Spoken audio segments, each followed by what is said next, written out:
like how I faded that. It was kind of nice, right? Like if I had a technical director or something like that. Anyway, hoping everybody's well. Welcome to the show. It is Friday evening. It is the 11th day in February. You know what that means. 2 times 11 is what? The year 22 is mathematics, baby. It's mathematics. And if I didn't say it so before, happy Lunar New Year for Asian Americans who celebrate New Year differently than at least America is. So happy New Year, and we wishing you a blessed, bountiful, healthy New Year. I think it's the year of the, I'm not going to say the dragon. I'll get it in a second. I think it's the horse. But moving forward, I hope everyone is well. Thank you again for jumping on the line. This is the new norm. This is the internet-based talk show that brings you into the conversation. Come here, baby. And we have some things to talk about this week, as we always do.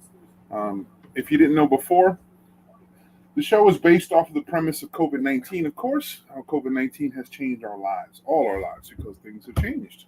The way things have gone, people have to change, and we all have basically have gotten, have needed to get familiar with new norms in our lives, and that's why the new norm is what it is. We're still the internet-based show that brings internet-based talk show that brings you into the conversation. I'm rolling Dolo in the studio tonight, so let's see what it is. My dog seems to be bugging out. I don't know what it is, but we're hoping everyone is well. I'm going to talk about some things that seem to be extremely important in the news today, or in the news lately. But as I said, welcome to the show. Now let's talk about some things in the news. Just in the past week, President Biden has executed an order to send 3,000 new troops into Poland to be ready to face Russian military in the Ukraine. That is causing a major issue on the world because the U.S. administration has also sent word to all Americans in the Ukraine to suggest that get out now, get your ass out now, because if something happens, we won't be risking our military troops to come save you. That is something to really be concerned about, because I think that's the same type of dialogue or the context, the conversation that's being had by Russians and everyone else around the area. The UK has also sent message to its citizens who are staying in Ukraine as well to get out. So the odd thing is that the United States said they're expecting some military activity within a certain day. They said by the 16th. So that either sounds like a deadline or some secret information that may have let out about some activity. But whatever the situation is, please let's keep our fingers crossed and keep all our wits on end, our military men and women out there in safe harbor, because what may transpire is something horrible. This is what the big boys in military have been wanting for a long time. The face-off, the Cold War face-off that we've been talking forever, the two bullies that have been talking forever. This is the nonsense forever. This was Tyson versus Holyfield. This is the infamous Lakers versus the Warriors, Lakers versus Miami Heat, Cavs. It's the ultimate us versus them, Godzilla versus King Kong. This is the type of mentality that has been generated behind the military complex for decades, if not longer. And we have to be concerned about this, because this won't be a military fight on the ground. This is going to be somewhere you see things in the air. What I mean is that there are going to be missiles being fired. There's going to be the ultimate consequence being paid by many, many people. So whatever we can do to hold the line and protect the lives of all innocent people, let's do it. And I don't want to hear shit out of you uber patriots that keep talking about, make America proud again. If your asses are not out there in military uniform, and you're not out there fighting the war, if you're not out there ready to defend America, you ain't got shit to say to me or anybody else.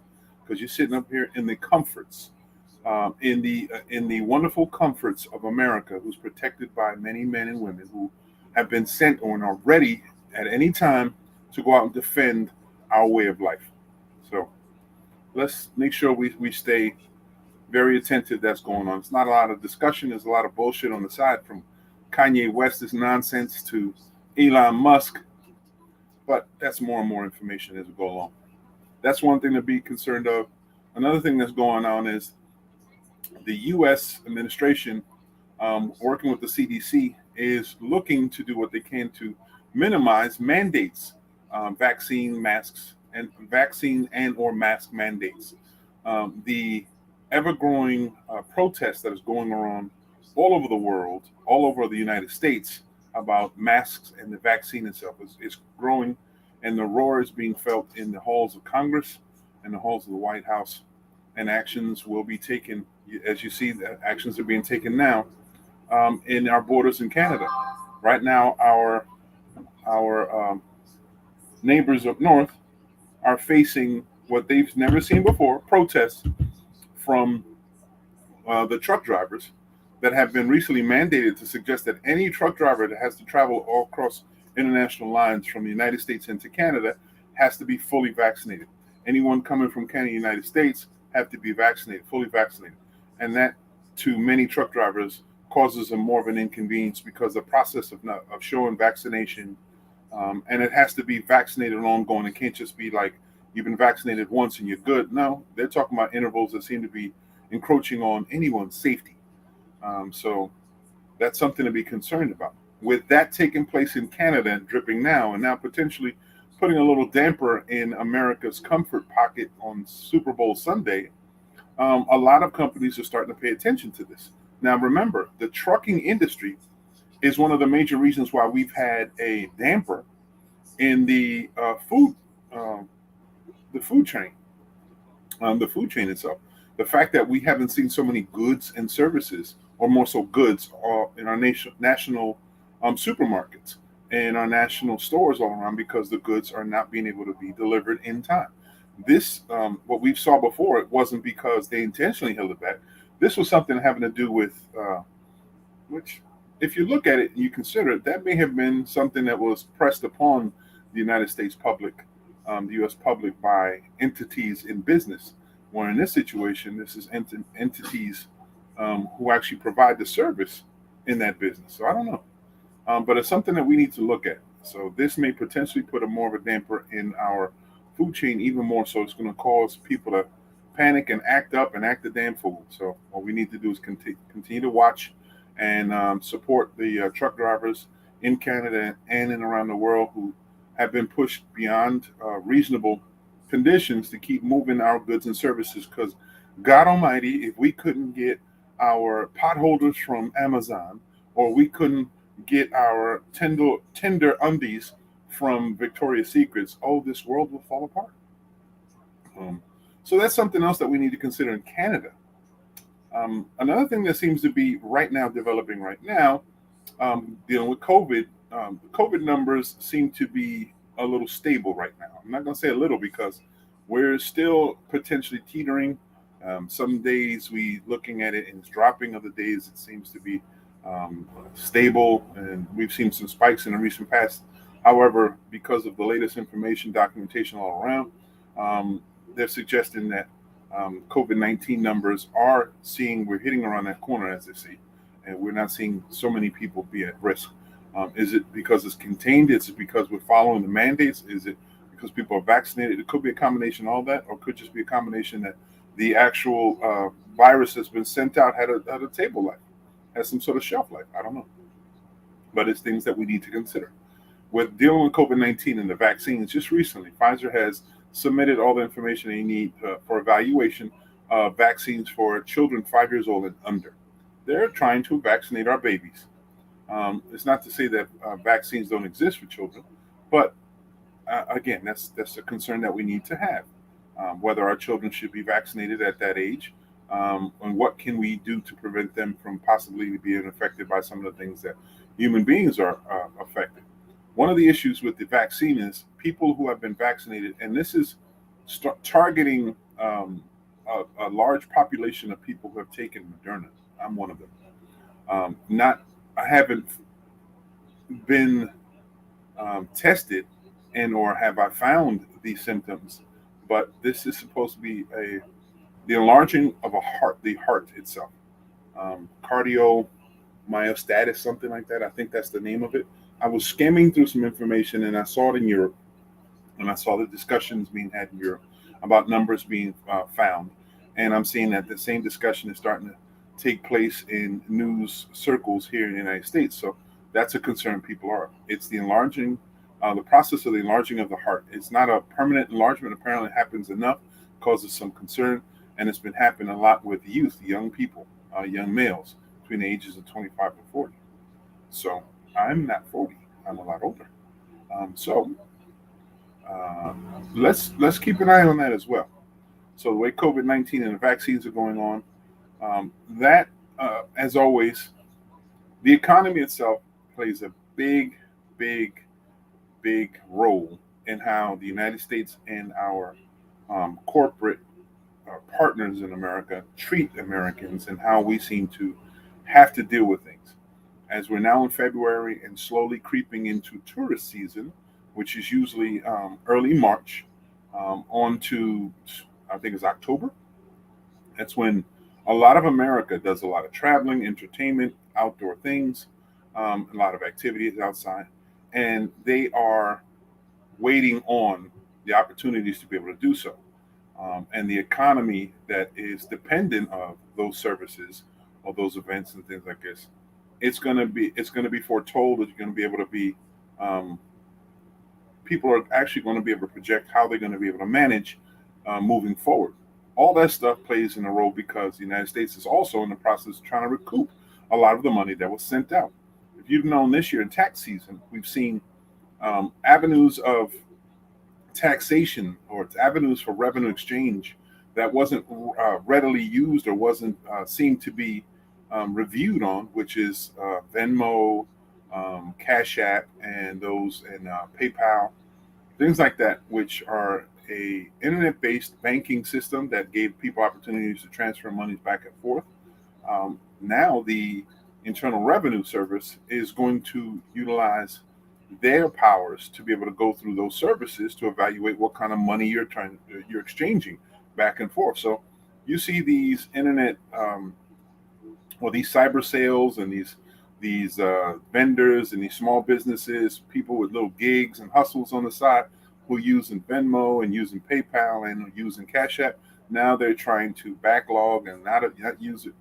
The hustle's going to change, y'all, but don't forget, the way things are, America will always try to get their share. So if we do things in an accordance way, making sure you speak to a tax professional, you're seeing what you can do and what you can't do, they'll make things a lot easier. So whatever you can, make sure you keep abreast of all latest news. Don't rely on old news, because those who are tax professionals are aware and up on point all the time with the latest information. Big shout out to my favorite tax professional person that's like family to us, Austria Hatcher, Curry, wherever she is in the world. I think last time she was outside of Maryland.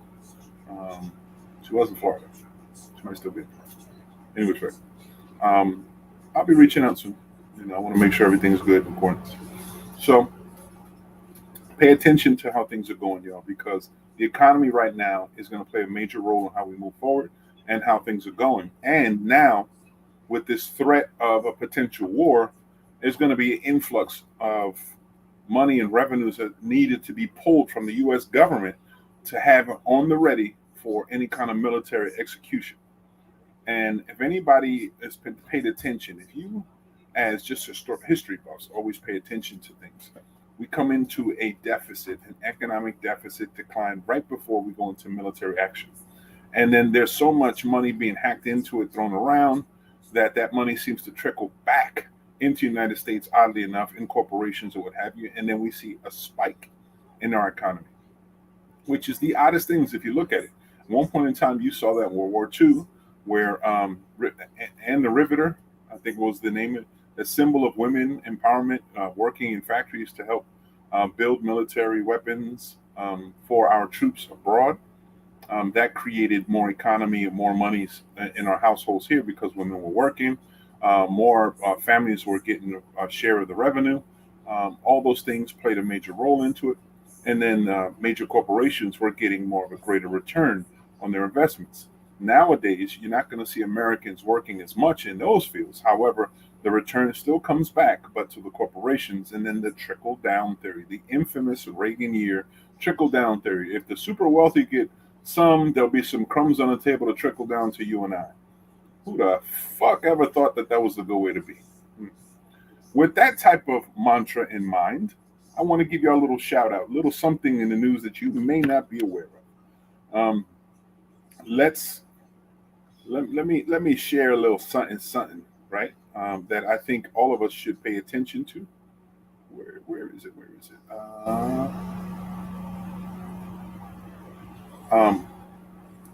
When we're talking about the wealthy and things have gone, one of the biggest dilemmas that seem to be stirring around in paradise is the issue in Puerto Rico, where my forefathers come from. In Puerto Rico, there's a tax code that gives a real big break benefit to super wealthy to come in to Puerto Rico to buy property, usually around waterside property, and pay zero taxes. There's a tax abatements at a large scale, even to some in a majorly discounted way. If you set up their business in Puerto Rico, there's major tax breaks for you. And what the issue with that, in essence, is because it's gentrifying large communities of Puerto Ricans, and those communities that were, um, I guess, stable at the time, economically speaking, because these were individuals who may not be super wealthy, but if the whole community lives under a certain standard, everyone manages it. It's not much of a hardship because everyone carries the same burden. Well, in communities now where you have one side of the street where you have multi-million dollar properties, and across the street you still have shanty homes, and people struggling even more so because the incoming millionaire has raised the property values, and the extent of municipal aid and municipal services are now being executed only upon the super wealthy, and everyone else has to basically get crumbs on the table, causing the rise in prices of goods and services in our area, pushing out those Puerto Ricans who normally could just afford just enough to get by. Now they can't afford anything at all. So now there's a big rebellion going on, and you'll see the term "gringo go home." Gringo go home. Oddly enough, I just recently found out where the origins of the word gringo came about. Apparently, Protestants in the very beginning, when colonization took place, would all wear green. We don't know if it was because it was economically a limitation for them to wear green clothing. Green seemed to be whatever cloth they were able to find. They were able to find enough cloth that was green, and the Protestants that were here were all green. So as the colonizers coming from other countries were coming here and evolving and taking mass amounts of people, when they did and saw someone who's a Protestant, they would make reference to their clothing, green, telling them you can go, green, go. As they were managing people in a way where rustling up people like police do in big instances where there was some civil unrest or issues where slaves were coming in and the marketplace was big. When you saw the green clothing, the people who were usually Portuguese speaking or Spanish speaking would come about and say, green, go. So that's where the concept of gringo comes about. This is the term that's being used, or a derogatory way of considering people who are Caucasian or Anglo. This is where the origins come about. So you see the statement in Puerto Rico to say, gringo, go home. They're talking about all people coming from the mainland of the United States, because the super wealthy have been afforded more of an opportunity than the Puerto Ricans have. And these are basically the crypto wealthy. These are the individuals who recently came about millions through cryptocurrency. And they host these events, shipping people in and out, what to do, how to buy property there with very little cost, and how to accumulate wealth and assume some of the world's most beautiful territories in this side of the planet, despite of the local communities. So that's one of the dilemmas that are going to take place. So when you guys out there shuffling crypto looking for millions, there's a consequence to this, because in areas where people aren't paying attention and white supremacy goes around in Puerto Rico, you have the undercover government agencies that are all still involved, this corrupt government, and not the local government, the corruption that comes from the federal government, making sure that Puerto Ricans still have to bear the burden that is the debt that wasn't theirs in the beginning, that debt that seems to be still dwindling from the Jones Act.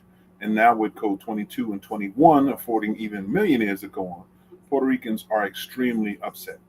So much so that recently there was a rebellious event to take place called Wepalooza. Okay.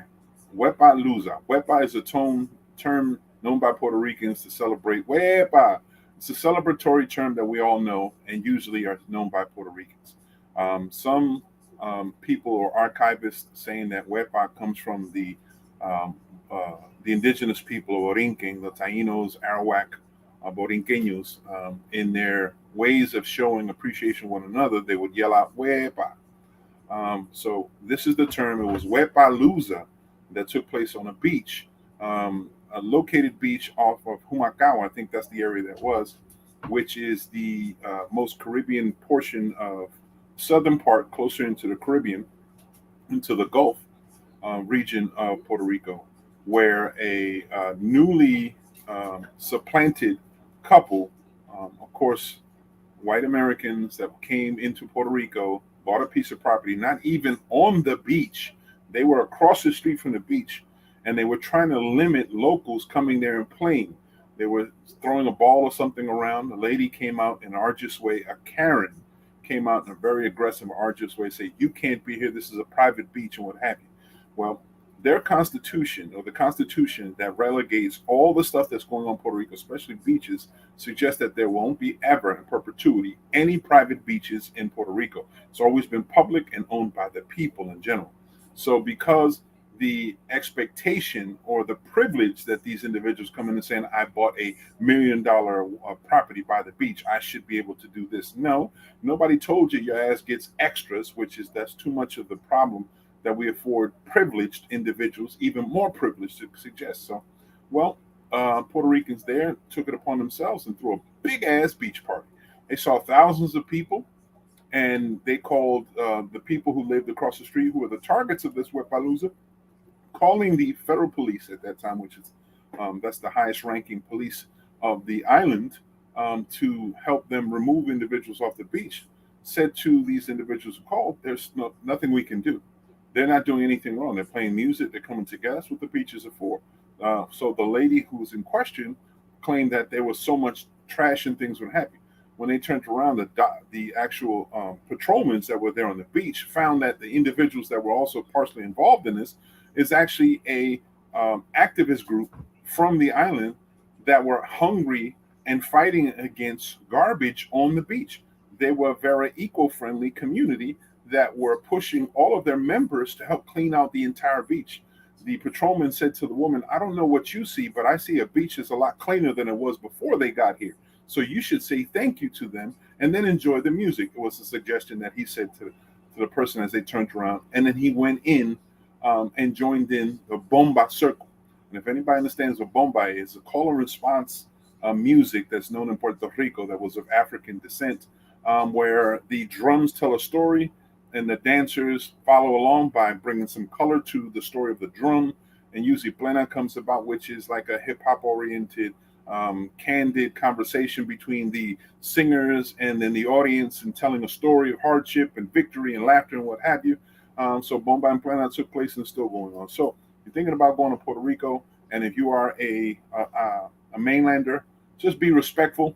Be respectful of how you visit that beautiful island, and be respectful of one another. And for my patriots in Puerto Rico, all of us that were not on the island at this point in time, we're here. We're here in spirit. We're willing to go down there, and let's keep it going. Let's keep por la patria, por la sangre, por la isla.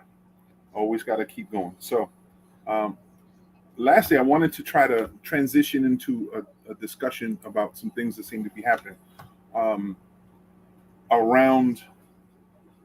Well, we talked about the sports these days, right? Uh, Sports and entertainment are two factors that impact the national agenda for so long. The latest audacious or audacity that I seemed to hear was a statement that was made by Kanye West to the general public, targeting Billie Eilish. That was the artist. Billie Eilish had a concert, and something happened at a concert, and she saw someone react in a way that suggested that some medical attention needed to be done.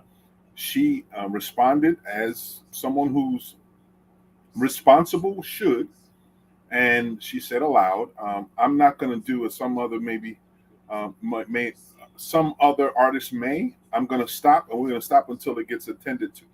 Cool. Well, apparently, America's favorite super producer slash um, fashionista, whatever you want to call him in the positive, he's just a big clown to me these days. Made a statement to the public because he was offended, suggesting that Billie Eilish made a direct reference to the rapper Travis Scott. Because if you paid attention, a few months ago, Travis Scott had a concert in his home territory in Texas, where a massive dilemma took place and people were trampled and died on the spot. It was a really tragic event. There were so many people who should be held responsible for not only Travis Scott, but Live Nation, the municipality in that area that allowed it to happen, and all those who are entrusted, paid to secure and keep people safe, and also the attendees, everyone that was there, also need to take some responsibility when it happened. So whatever's going to transpire is going to be some stupid nonsense because this guy loves to take the time in front of everybody. He thinks he's so relevant. I had a debate with my son about how he he's like a cultist. He wants the attention like cult leaders do. He's already started interpreting religion the way cultists do. My son, he's like, he doesn't. What do you mean? Well, he started his own church per se. Oh, you mean the choir? Well, he started church to have choir. So he's making his interpretation about something he believes. So my son debate was, well, he's a Christian. I said, well, there may have been a lot of these cult leaders may have been Christians also, because the problem that we see too often is that we are misled by people who are blind, sometimes in their eagerness to lead and to be the point person in faith.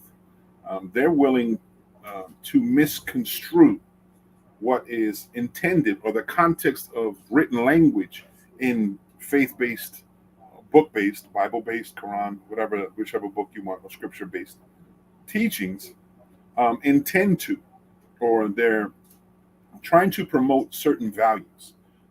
Well, when you have individuals that are misconstruing that and trying to utilize it for their own venture, their own wants and desires, and their own interpretations, that's the risk that goes on. He's yet to be one, but let's just say that he's knocking on that door, boy, and it's getting louder.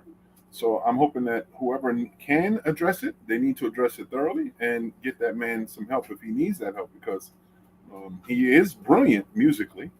And as far as fashion and art, he has an eye.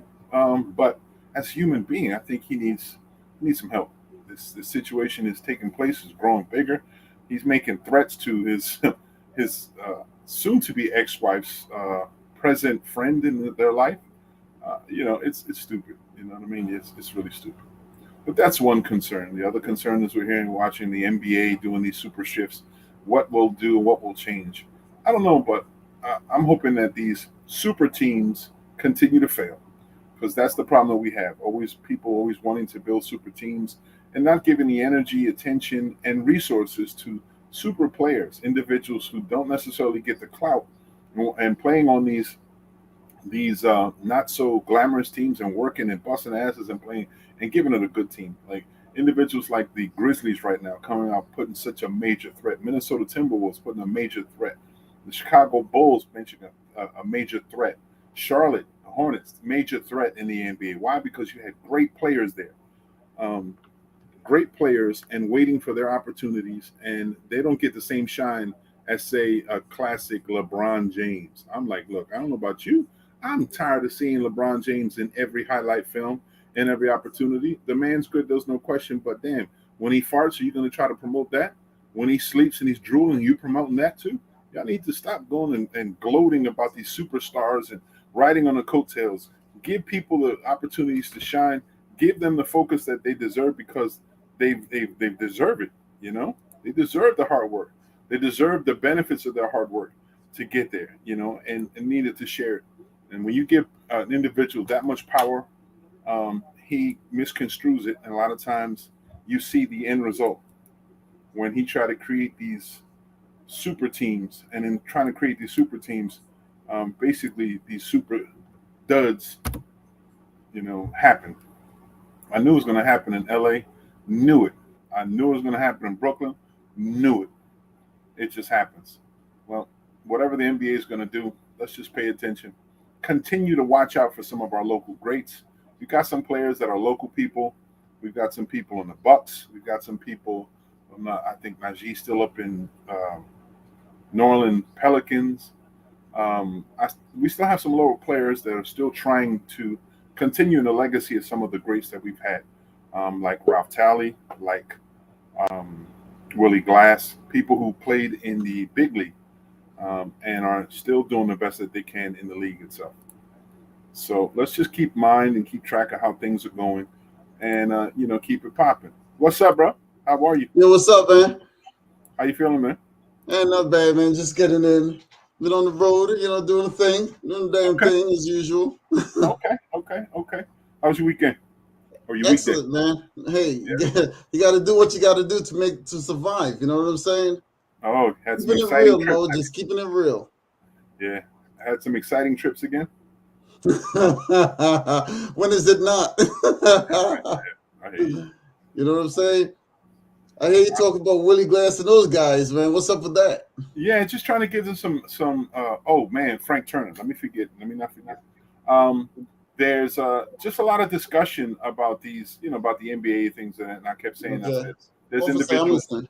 right? There's some individuals who come from the local area who are in the big league right now, playing and doing what they can do. And I said they're filling the shoes for the people who went before them Mm-hmm. and played for the duration that they are.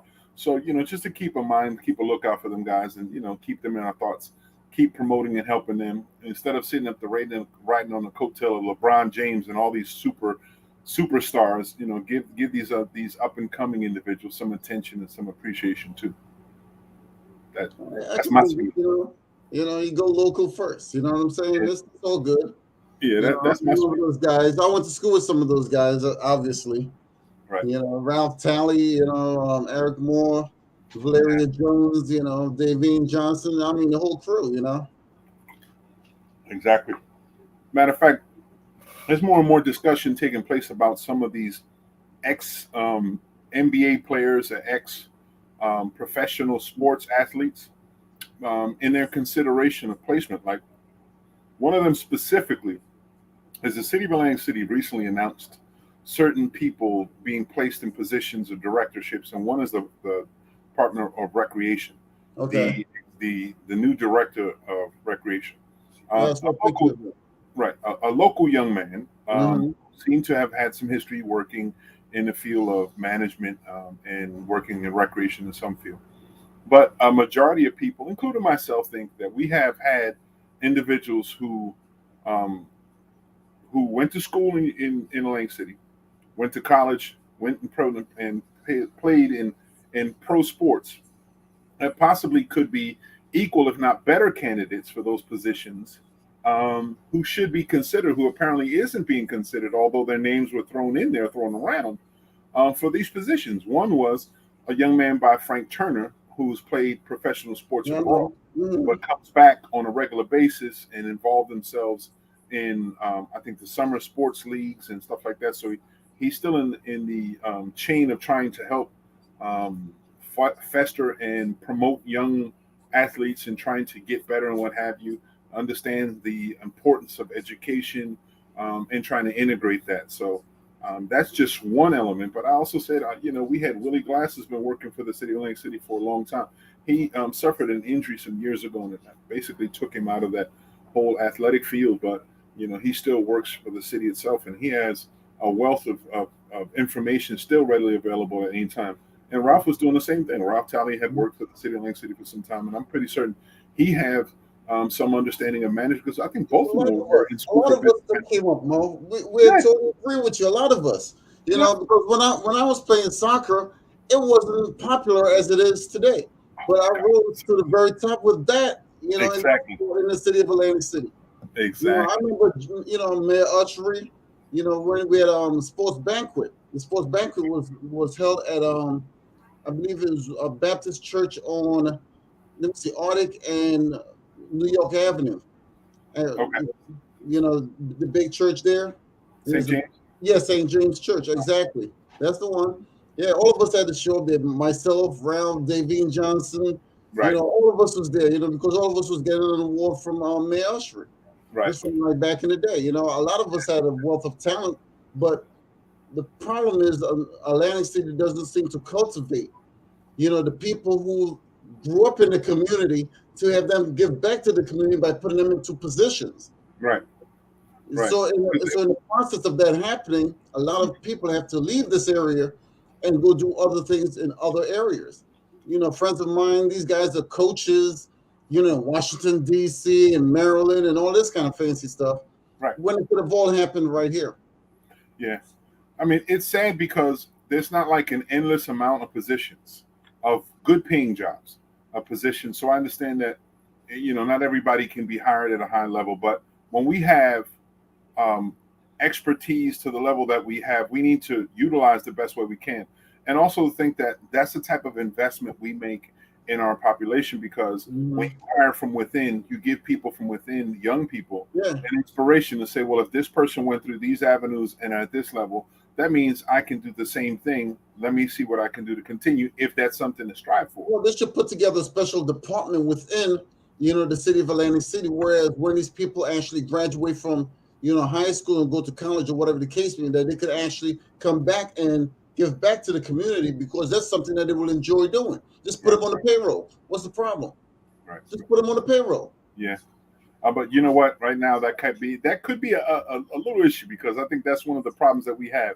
When you say put it on the payroll, I think that's the problem that we had. Too many people being put on a payroll doesn't seem to be earning a dollar. Well, the thing about it is because you have to be, reputable, is what I'm actually saying. You have to have some skills. Not just put family members on the payroll because they're family members. You can't be doing that. That's called cronyism. You can't be taking it that way. Cronyism is definitely one of the problems that we have. You can't be government all my the way around. brother's cousin. You know what I'm saying? You can't be doing that. Nah. But it makes sense. My wife and I were talking about the same thing, and we've had so many individuals who had some level of expertise, not only in sports, even in business. Oh yeah, in business, absolutely. Right. So it's not to say that we could not put together, say, a think tank per se, correct, to help human development, because that's what we need, a human development think tank. My exact sentiments. Right. To help promote young people and help guide people who are somewhat already established into the realms that they need to. It somewhat emulates the idea that I had not too long ago, developing an academy, a leadership academy, by helping people in small businesses by having a feeder system, but also like that, it gets a think tank to have individuals, how to give them a more flourishing opportunity by giving them the tools that they need in the very beginning, and to supplement them along the way with, if not incentives, opportunities of how they can grow by more participation in the communities, and how to use the local disposition for their benefit, and also to turn around to make it prosper, to make the community prosper in whatever they do. So it's a great idea, but again, great minds think alike, and we have a tendency of being kind of limited in certain areas about ideas. Unless they steal the ideas, then they don't give the credit where credit is due. We've seen that happen.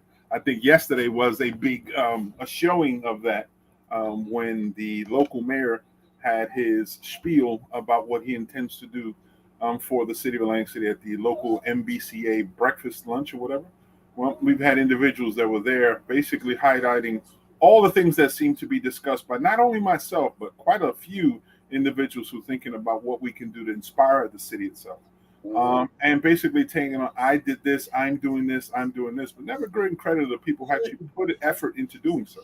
You know the thing about this, because like it says, the city is a community. Yeah. And when you're the mayor or somebody, a figurehead, you're supposed to try to get the community involved in every damn thing you do. You know, and it's not all about me, it's all about we. It's a big Right. difference. Just turn that, that W upside, right side up, upside down, what do you want to call it? But the bottom line is it's not about me, it's about we. Getting the community moving, thinking from a positive aspect. Yeah. That's what it's about. Well, if you understand the essence of the word community is unity, if we're not coming together and we don't communicate properly to one another coming Well, a lot together. of people think it's all about me, but it's not about me. It's all about we. You know what I'm saying? That's right. Absolutely. That's been my mantra from the beginning, continues with the mantra. Yeah. Some other people don't understand that shit. And some other There's a people lot of there's a lot of skill in Atlantic City, but you have to know where to go looking for it, or else you'll never find it. Yeah. Or they turn around and so many people scolded that they feel they can't give that service as a service to human beings and the community. They got to actually charge you way beyond the regular price to see if they feel worthy of getting it. And I'm like, in essence, sometimes you have to donate some of your efforts so you can help build some sort of momentum so you can receive what you're worth.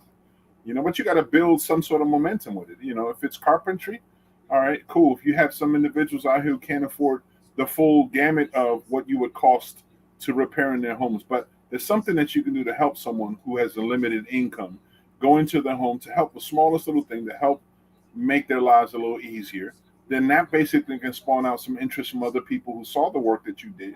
And then that person's willing to pay you your weight in salt or whatever from the issues that you are. And you continue to do that.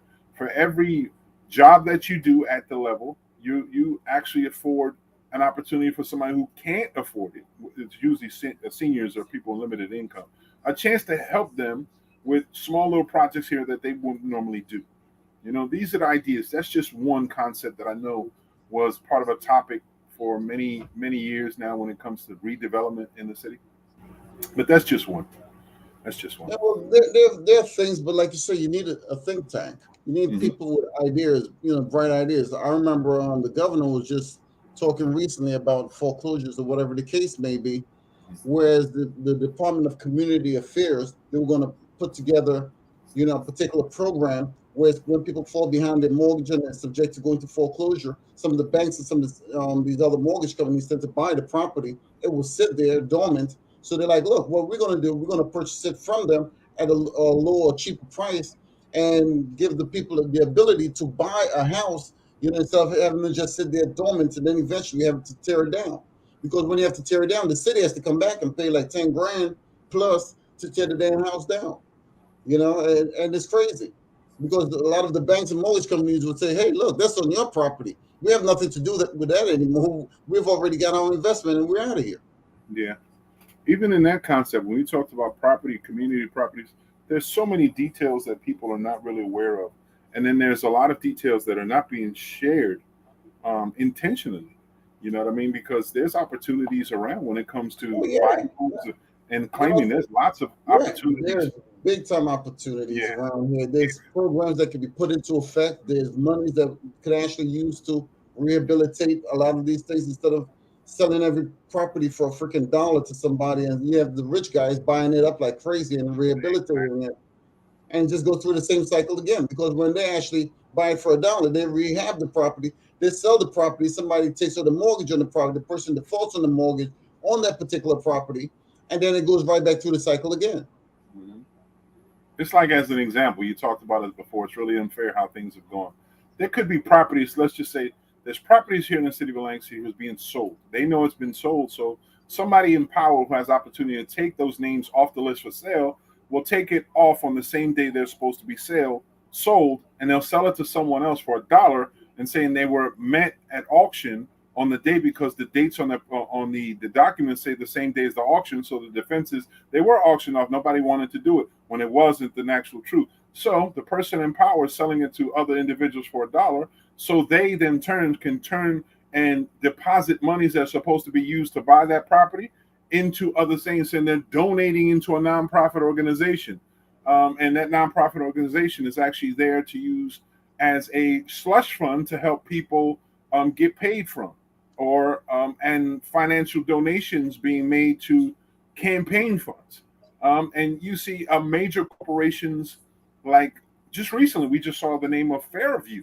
That's an insurance company being involved in buying assets in Atlantic City, and who should not be involved in it because of contributions. Speaking of that, it was a perfect timing. I see my colleague, the Queen, on City Council. Perfect timing. She looks very pleased to be here. The Council Queen. I'm gonna call her the Council Queen, Latoya Dunston. What's up, Toya? Hey, can y'all hear me? Yeah, totally. I'm working off 2 devices. My computer won't let me get on. I don't know what's going on, but how y'all doing? good. Not bad. How are you doing this evening or this night? Oddly enough, you just coming at the right time. I was just talking about a hypothetical thing that could happen when it comes to properties and buying.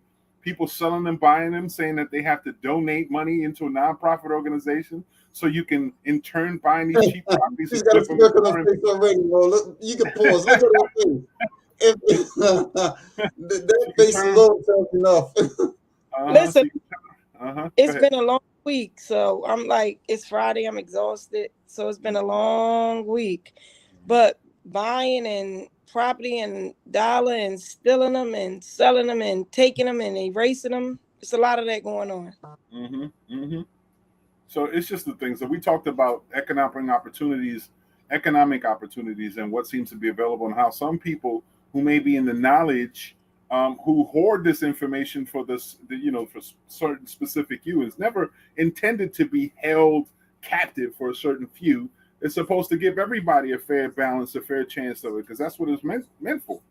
But right, absolutely. It's one of those earned, not given. It's like, there we listen, go. Be inclusive into everything. Whether I like you, dislike you, I'm with you, I'm not with you, I'm against you. We got to stop saying because you're not on my side, you can't have it. Let's give it to who's best fit, who not even deserve it because you're my friend, but you earned it. You the one. Right. I'll take myself, for example. You can't get another drill team and say they're the one. Like, I've been here in 2008, moving, doing it. I'm the one. This is why Exclusive is going on tour starting in August. Right. But because of who I am, nobody's going to help. And it's been that way. It's been that way. It's going to continue to be that way until we change it. When we as the people realize that our voice is our vote, right? Our voice is our change. You want to change? Your voice is your change. Your vote is change. Right. As long as we go along and get along and we stop saying, I'm not going to vote because it ain't nothing going to happen. Nothing's going to happen if you don't vote. That's true. Right. It's amazing how many years ago, people back many moons were fighting to vote, but now it seems like nobody really wants to actually participate. And people have died and gotten beaten in water hose and bitten by dogs just to get these things done. But now it's like they're taking it for granted. They don't understand it. They stopped teaching that in school. They don't understand it. Like, they stopped teaching that. You got to understand where we came from to where we are. Yeah. If you understand that your vote is your power and you understand what you can do and what you can't do and how you can change things by voting, you understand it. I'm not mad at them because I was there at one point. Like, I'm not voting today. They don't like me. I don't like them. I ain't with. You understand what moves that? Right, but I want them to get inspired and get empowered to say, come on, we got to. Like, our time is now. Let's change it now. But I'm tired of saying. Go ahead. I was going to say, let me pose this. Do you think it's the outcome or the intent of keeping civics class out of the curriculum? Like home ec, keeping, like, at one time we used to have civics class that would teach you about elections, why if the politics are involved, why you need to vote, why you need to be involved, and which this and that. They used to teach that. Like home ec used to teach us how to maintain. And now nobody knows how to cook, nobody knows how to vote, nobody knows when to vote, and everybody knows how to order food out. You know what I mean? So it was done intentionally that way. In my opinion, it was done like that. I mean, I can tell you this. home ec is what taught me how to make the first pancake. Mm-hmm. The first crepe. I made a shirt that would never fit me. Remember when we had wood shop? Remember we had the wood shop? You had to make all the stuff. Yeah. Where is it? We don't got Mr. Ramsey. Mr. Ramsey. I still got my lamp somewhere. I think it still works. I have my cube right here. That's what's holding up my camera right now. That I made a shelf here. Right, the shelf that was 2 cubes. That's right, exactly. Listen, I was at a real live event, right? I was at an event where you had to salute the flag. And I said to the young folk, why you not standing up saluting the flag? And they was like, what you mean? I said, flag. They said, we don't do that in school no more. I said, what you mean we ain't saluting the flag in school? Everything that gave us hope, everything that gave us power, everything that gave us the sense of power, they took from us. They took from us. But let me ask you a question, Latoya, because you mentioned about the flag. Because look at Colin Kaepernick, right. One of him. When they decide to, play the national anthem and salute the flag, he got down on one knee. Out of respect, right? But that was respect. Absolutely. But what my issue is, what was wrong with him getting down on one knee? Was he there to salute the flag though? He got down. He got down. Whether you stand up, you stand over your heart, whether you have your hands in front of you, either way, he had enough respect to do that. It was just for. I get what you're saying. I get the analogy. One is indifference. Like the young people these days are not taught to care and why to care, so they're indifferent. That's why they're not involved in it. Where in our situation, and they don't understand. No, let's keep it real. They don't understand why he got on the knee. Right. Like, do you understand why? Right. And he stood with it. He stood by it. I'm gonna get punished. I'm gonna get no job. I ain't gonna get no money. But I'm gonna do what I gotta do. Absolutely. Yeah.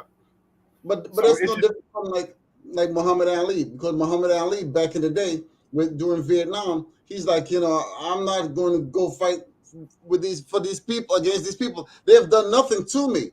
So why am I fighting against? You know what I'm saying? I love when he said it. He says, I'm not going to fight the yellow man because the yellow man's never did anything to the black man, but the white man wants me to go fight him. I'm not going to get in your war. Exactly, because that's when a lot of that stuff started, coming up during sports. That's when sports pretty much intertwined with politics back then. Yeah.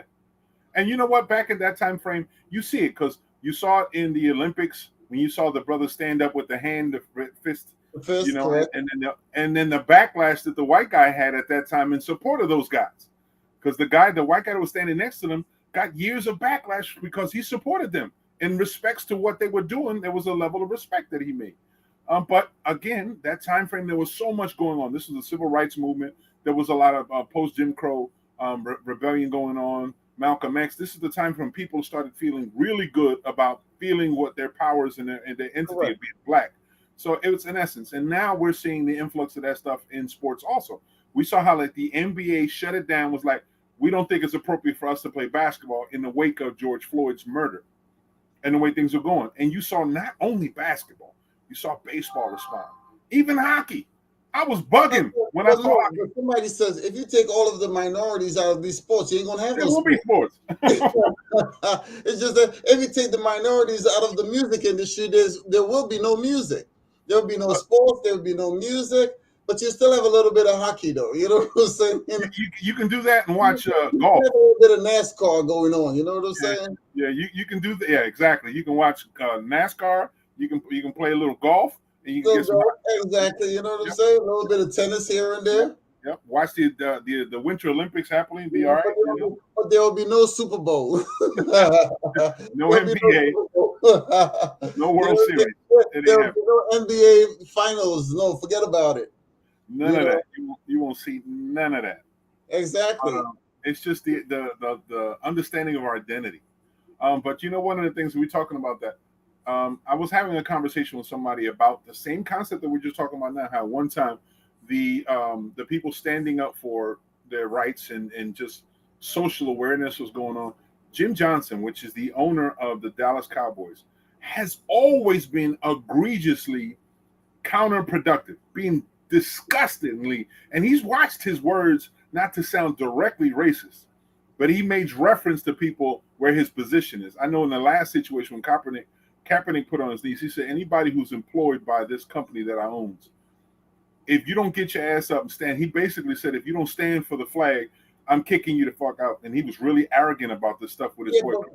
But correct me if I'm wrong, the owner of the San Francisco 49ers, I believe he was dating a young lady at one time, and she overheard some type of racist comment made by him, and she went national with that and put him on blast also. And that's the reason. What was it? Was it the San Francisco 49ers or was it the LA Clippers? It was one of those. It was the LA Clippers. It was a West Coast team. It was guy that was dating the young chick. You know what I'm saying? Yeah.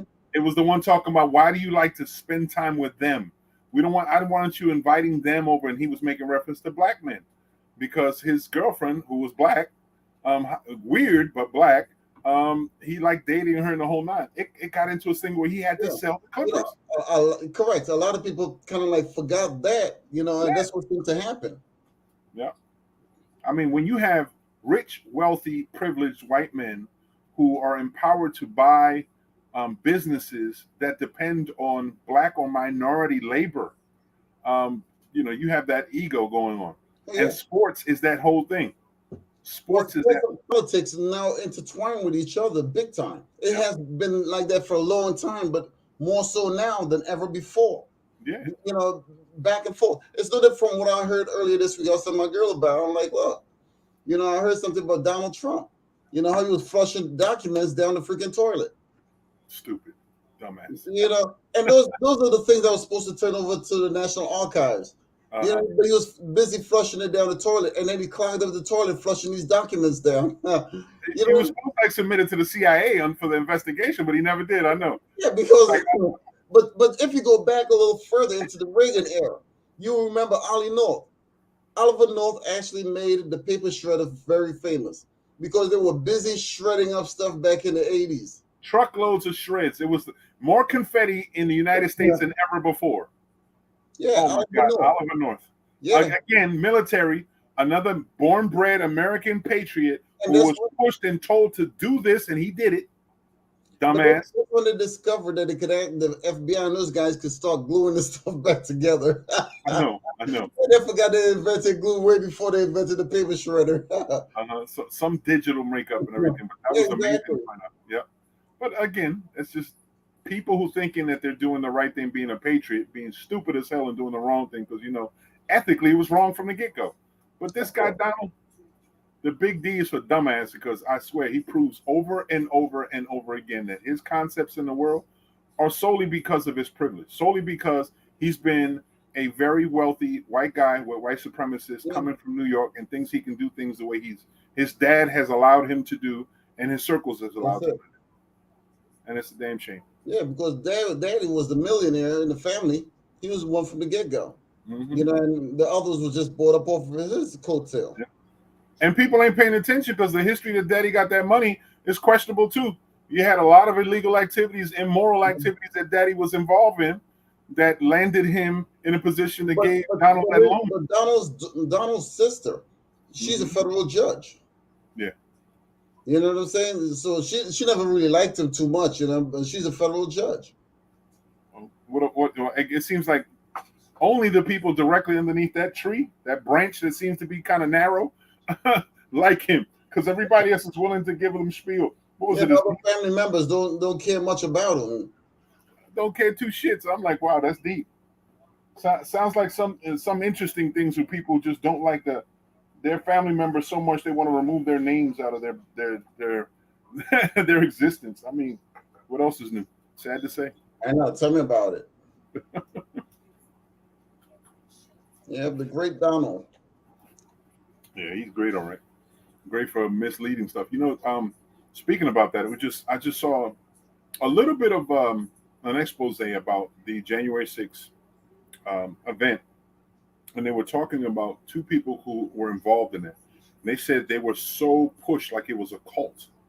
Like these guys get so wrapped up, and I can understand that whole concept because cultism is just getting familiar, accustomed to, and addicted to the energies, whether negative or positive, of a one topic. and you look for it day and night so much that your brain gets locked up into it. So this guy was talking about it was a cult, and everybody was in there with cult leaders. But in the discussion, sort of segued to white supremacy and states that are promoters and or harbors for white supremacists. And there was recently a top 10 list of states where, if you're a person of color, you would have to be really careful about. And some of them I was like, get the hell out of here. Like, I didn't know New Hampshire was a hub for white supremacists. It was like ranked number 5. I was like, get the hell out of here. I'm thinking Mississippi. I'm thinking like the deep down south, the Carolina. South Carolina was one of them. I'm thinking Georgia was on there too. Nope, wasn't there. Florida was one. Nevada was another.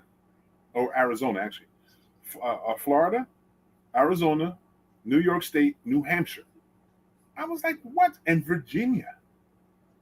I was blown away. I was like, wow. Those are some of the top nations or top areas. Delaware, another one. Delaware is a haven for white supremacist organizations. Yeah, but New Jersey got a lot of these bad boys running around. Oh, we know it. We know it. The only difference between those and here, the ones we have here had titles to their names. They're elected in the position. All of them with hoodies. It's so strange because with Trayvon Martin, they don't want you to wear a hood, but those bad boys been wearing the white hood for the longest time. They made a fashion adjustment from wearing hoods now to lapel pins, ties, and at sometimes the uniform. Yeah. They just went deep undercover. That's all that really happened. That's what I said, but it really bugged me out. They said because of the FBI investigation that they did, stuff that they've been doing, but they also included organizations like the Nation of Islam as a paramilitary organization, and they clumped them up as cults and white supremacist groups. I'm like, wow. The Oath Takers, what's it called? Oath Keepers, like that, right? Oath Keepers one. The other ones were where they were wearing black. Was it the Brothers or some shit? The ones that made the news. They were the last cycle of news. They were the ones that made a big right. It's almost there, right? They had a Latino guy, Cuban guy, was the head of the organization, which caught everybody. I know exactly what you're talking about. So the Proud Boys, Proud Boys, right? That's another organization that was identified as being part of the watch groups or people being watched. I'm like, every time we turn around, when people have I guess a construed or the context of what they do or how they function is based off of race, then there's an issue. I was like, yeah. But that bugged me out when it said New Hampshire. I said, what? Isn't New Hampshire like the home of Ben and Jerry's? What? I was like, what? All them trees? Well, come on, bro. What do you expect from the northern states? When you're talking about being in a cult when their football team is the Patriots. Okay, do the math. I like that. I never even consider that, even though the Patriots play. Do the math. Figure it out. I like that. Okay. I like that. The Proud Boys, Patriots. Okay. I like that. Okay. I hear you. So it's like it's like the Klan. It says, hey, like perfect example. Back in the day, Vineland was the Klans. They're still the Klans, and a lot of those guys lived out there belong to the Klans. So where was it strange? Vineland, Pittman area. Yeah, exactly. Now there's a lot of Hispanics out there now, but it's still probably called the Klans. You know what I'm saying? But the Klans play a very minute role these days because there's a lot of Hispanic down in Vineland area that goes to Vineland High School. But they were called the Klans. The first time, Atlantic City is called the Vikings, and they says, hey, we getting ready to play against the Klans. The first thing that came to mind was the KKK. You know what I'm saying? That's a trip, but that is exactly the truth because of the name of their team. I think it's called the Fighting Klan. The Fighting Klan, and they're whether it's fighting or take out the fighting, just the Klan. It might be the Fighting Klans now, but back in the day, it was just the Klans. You know what I'm saying? It's the simplest things that are right there in front of your face that you never even consider. And that's what I'm talking about. And you don't have to think very hard to observe these things, It's right in your face. I'm feeling stupid right now. You know, But everybody talk about it's. Look, they're called the Patriots for a reason. You know, they're saying New England Patriots.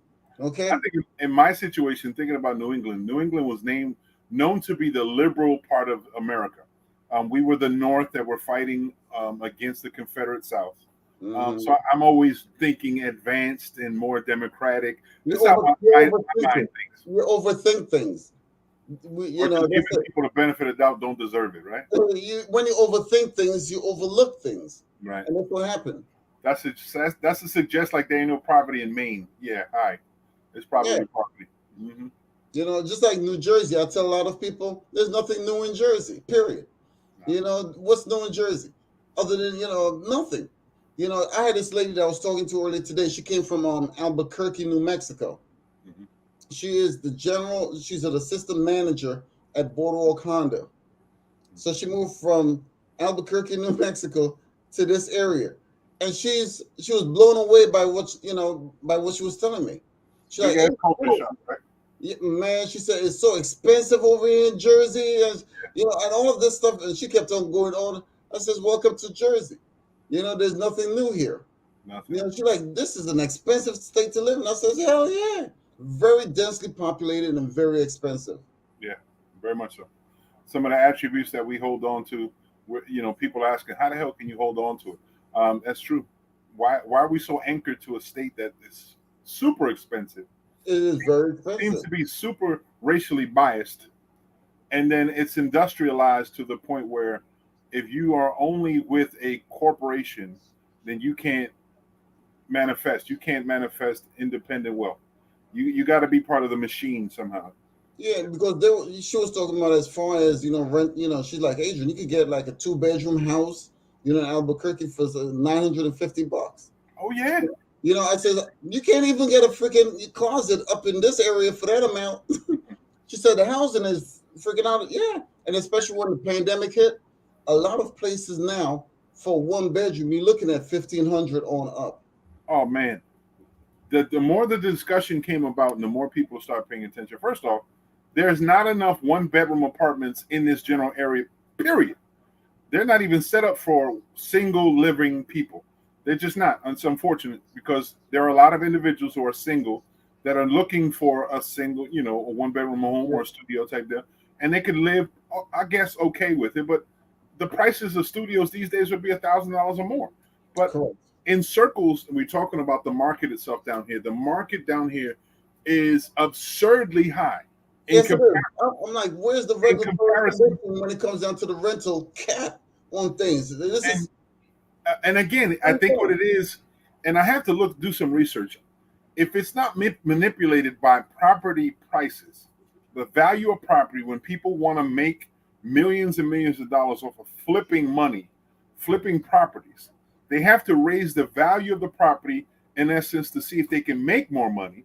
And then raising the value creates that wave of devaluing or devaluing other properties, right? Which makes an unbalanced property state, and then the economy itself not be able to match the wants and desires of this stuff. All this creates a whole influx where people who are average individuals can't live here because they can't afford it.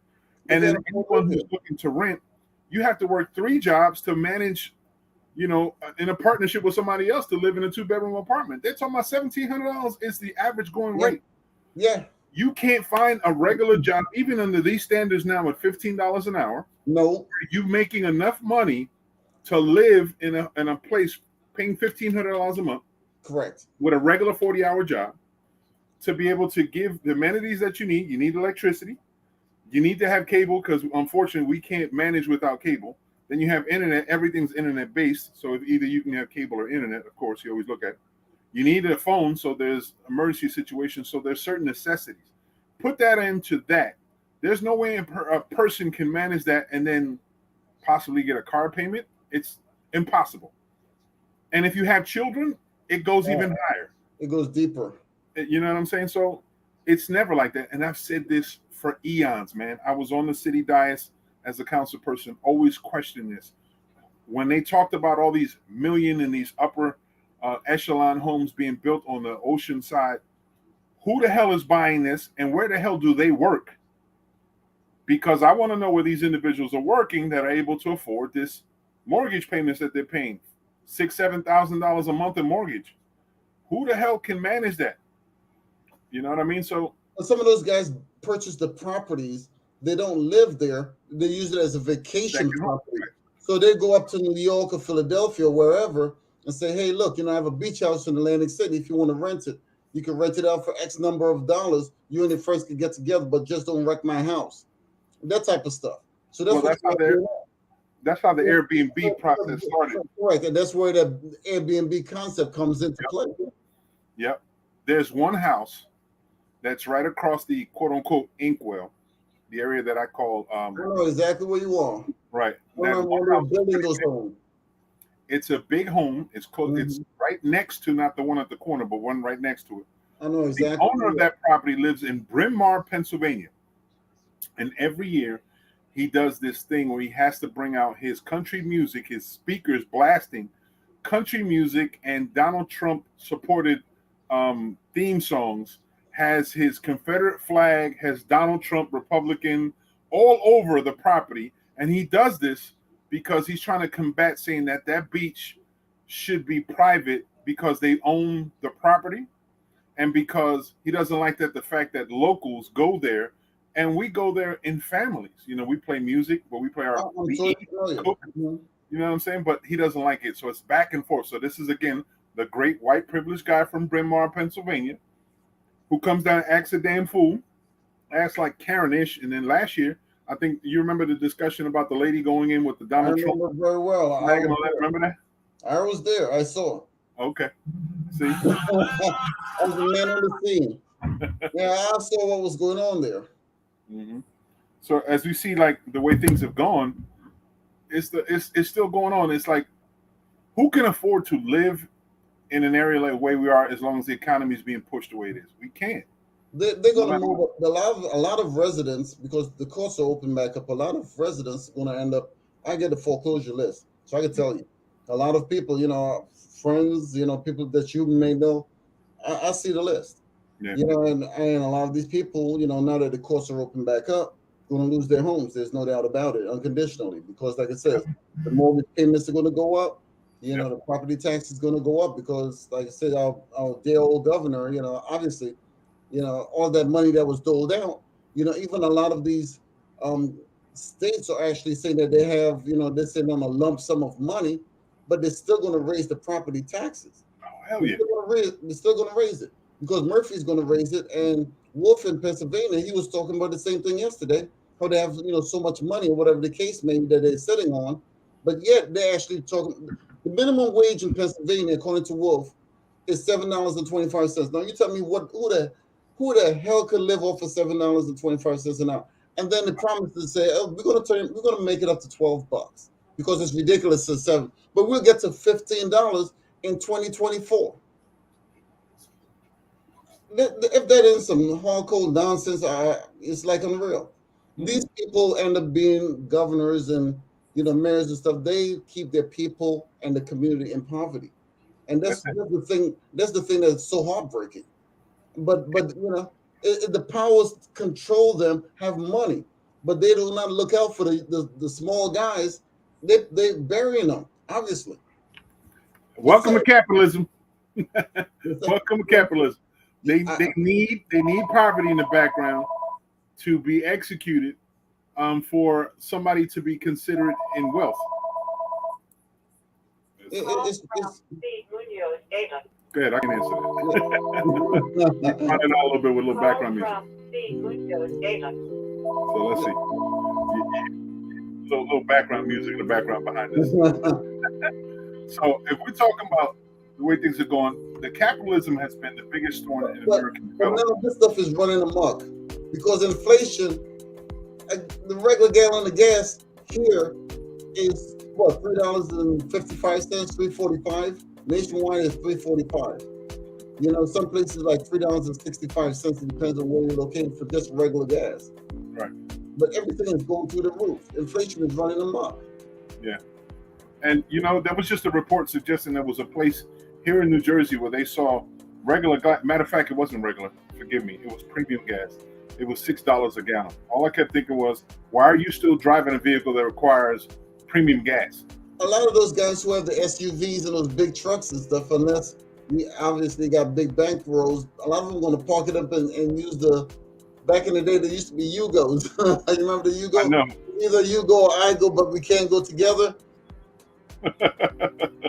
Can't at all. I like them little cars, man. They were funny looking. Little Yugos. Yeah, they were cool as hell. They were simple as hell. They were all run together by one Band-Aid and a paper clip. Yeah, you see those little cars running around here, but they're not Yugos, but they emulate the Yugos from back in the day.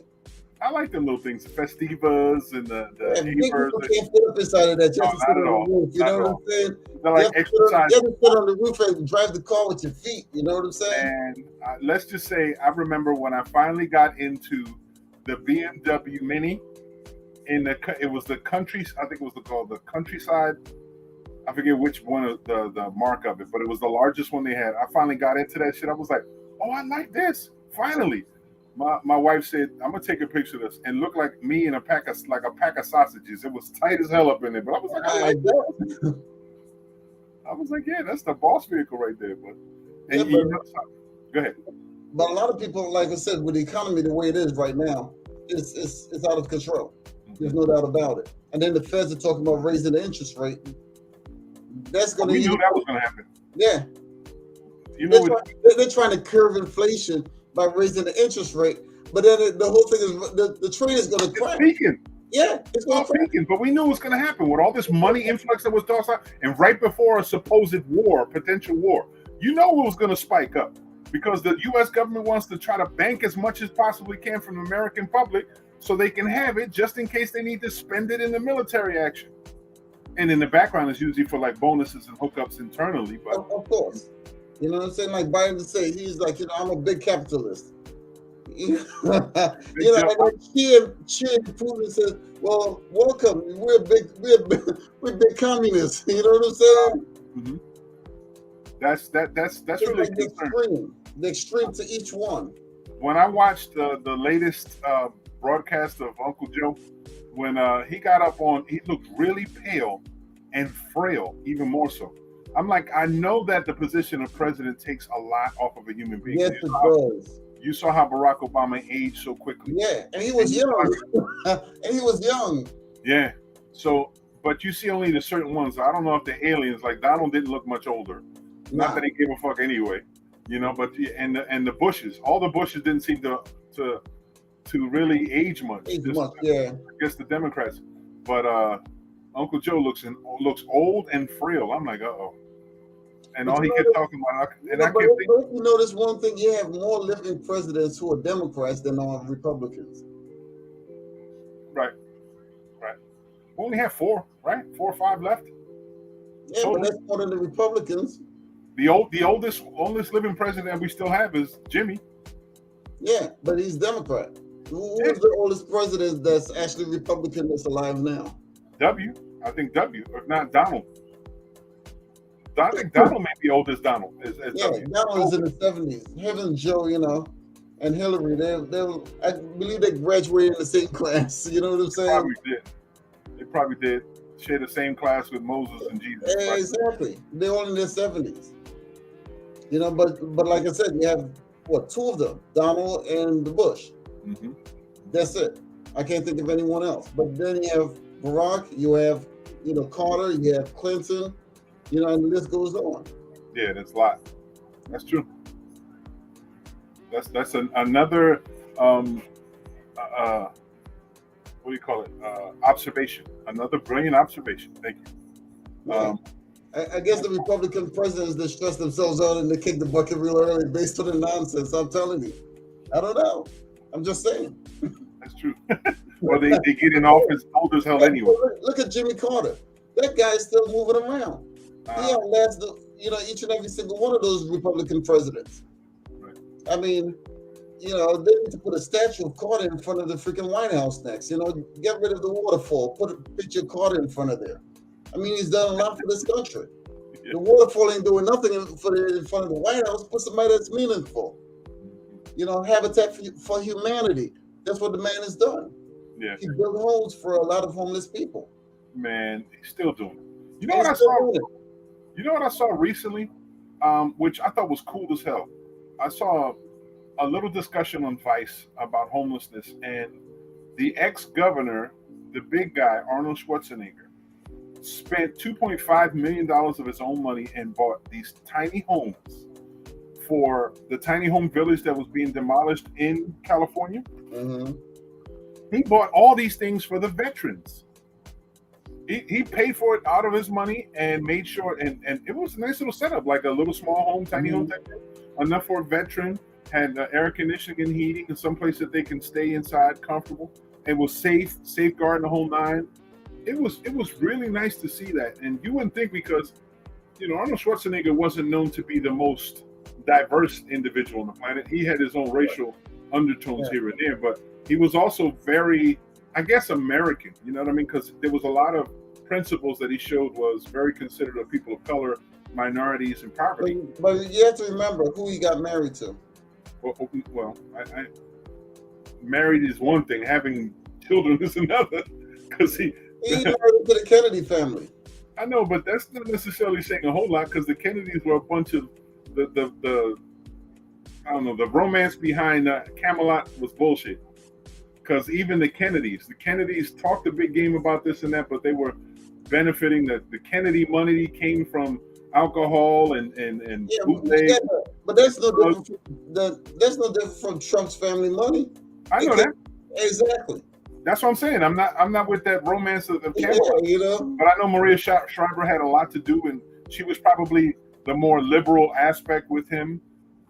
I don't know where that comes from, but I just don't always play the same type of weight. When you have a lot of money, you can't do anything else. You run for office, because this way, when you're dead, you're going out with a celebration. You already see, if you have a whole lot of money, you don't go out with the military, the whole 9 yards like that. So you have to be in politics so you can actually have the armored guards and the gun salutes and the whole 9 yards. So that's what they want to add to their repertoire. It was funny. I remember when the United States had just got out of, I forget the war that we had, and it wasn't even a war. It was Falkland Islands. We got into a military action. That's Britain down in Australia area. Yeah, the Falkland Islands. I remember it very well. So if you remember what Falkland Islands, I think that was off the coast of South America. With the issue of the Falkland Islands, right? You had that time the governor Arnold Schwarzenegger had said that I've got enough Hummers in my own garage that I can lend the U.S. government if they need to. That was a real braggadocious thing. But he has like 30 Hummers. He had all these damn Hummers. Remember, he's that Austrian, so he's got that Austrian side. Hummers coming from that abroad. He was winning that type of stuff. So I just remember that broad ass statement. He says, "I got enough. If you need Hummers, I've got some for you." And it was lined up. He had some heavy duty ones. To see him in his old age now doing something like that, caring for people who are downtrodden, it's a really good sign, man. It's a really comforting. Well, that's good, because like I said, as much as expected. You know what I'm saying? Mm-hmm. They gave him a lot, so he's got to give back. That's it. Because God even said that. First you start off, as a worker, and then you work all the way up from a servant, to being a master. Then when you become a master, you have to turn back around and serve everybody going downwards. I wish more, and then you got to go downwards now. I wish more people. I wish there were more people who actually follow that same type of credo, because some people like Warren Buffett, still trying to become the wealthiest person in the stratosphere. And but you have people about Warren Buffett. Since you mentioned him, remember Warren Buffett is affiliated with Bill Gates. Him and the Bill and Melinda Gates Foundation. So what Warren Buffett has done is donated a very heavy, substantial amount of money to Bill Gates and Melinda Gates Foundation. Warren did? Okay. Yes, he did. Yes, he did. I know that his Berkshire. When that happened, I'm like, whoa. He actually gave them a lot of money so that they could go around the world and help a lot of, homeless and people needing medicine and the whole 9 yards. But that's what Warren Buffett has done. Here's the thing. Even with Warren Buffett dealing with that, if he donated to the Bill and Maria Melinda Foundation, right? The Bill and Melinda Foundation, the way he did. I know that foundation was diving deep into vaccinations in third nations. Well, if he's diving into this concept of vaccination, trying to find it, is he making an investment to preserve his life and the family of his loved ones by getting best dibs to protect themselves or something that's well, you have to remember, it's not that he's also with the vaccination for a lot of poor countries in Africa. Okay, so it's not only, you know, the family, but you have to remember, you know, he's giving a lot of that money to a lot of very poor countries, you know, with a vaccine, you know, with meals and vaccination and the whole 9 yards, you know, overseas. So, you know, I give him credit for that, you know. But some of the others, you know, if you look at, you know, the Facebook guy, you know what I'm saying, Mark Zuckerberg, you don't hear much about what he has done. You see what I'm saying? But you hear more about what the older million and billionaires have done rather than more the new modern day type guys are doing. I don't subscribe to the patent of the back concept that the super wealthy do in their Rob's Report testaments or the New Yorker discussions that they have or the national exposures that they get on the national, where they pat each other on the back. You did such a wonderful job of giving all this stuff. Until I see an outcome that proves the worth and value of it, to me, it's nothing else but a tax write-off. Nothing else but a way of using the money to make a greater investment to something that they gain later on. And I doubt it if it's ever an investment towards the soul. You see, the thing about it is, it reminds me of Jeff Bezos. That guy has a phenomenal amount of money. We know that. Amazon. Okay? But the thing about it is, when he divorced his recent wife, she received a substantial amount of his money. And she started giving that away to people because he wasn't doing it anyway. You know, with this guy, he was only thinking about spaceships and rockets. But she came along and she's like, look, she gave a lot to minorities and different, you know, organizations, like unreal. Very generous woman. You know, so sometimes the spouse will come in and they'll break off a piece for everybody else. Yeah. I mean, if it trickles down into communities that need it, and giving money is not always the best thing, giving money away, because some people just don't deserve to get any money because they don't know what to do with it. They spend it in stupid shit, you know, buying solid gold toilets, you know, getting fresh printed toilet papers from trees they get from Egypt type of deal, where it's rare, you know, stupid shit like that. People don't deserve to have money. In some instances, I'm one to believe that it's best to invest in human development than it is human beings. Here goes a little thing for you. You know, a little, what do you say? Here goes one of Adrian's saying, but it wasn't really one of my sayings, but I picked it up along the way because it made a lot of sense. Okay. And that it goes something like this. If you really want to know what God thinks of money, look at some of the people he gave it to. Food for thought. Okay. That's a widespread one. It's wide. Very broad. Yeah. It's a widespread one. Only because it goes along the line of, you know, what it says in the Bible. When it says, you know, going to the eye of a camel. You know, it takes, you know, what it takes for a rich man to make it into heaven. You know, you could probably have a camel go through the eye of a needle, something along those lines.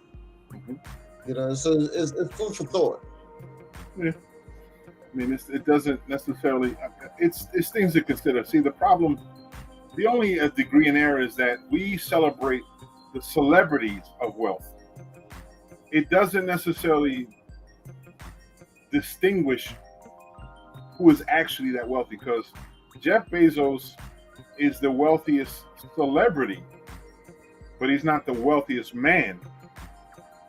There's people on this planet in the Orient, in Asia, in Russia, who have more money than all of them put together.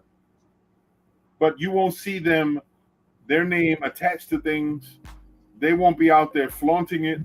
They're the ones buying, purchasing countries, managing things in a manner that you know, that average people shouldn't have. Mom still got the show. I can't call you, okay? I'll make sure I'll call you.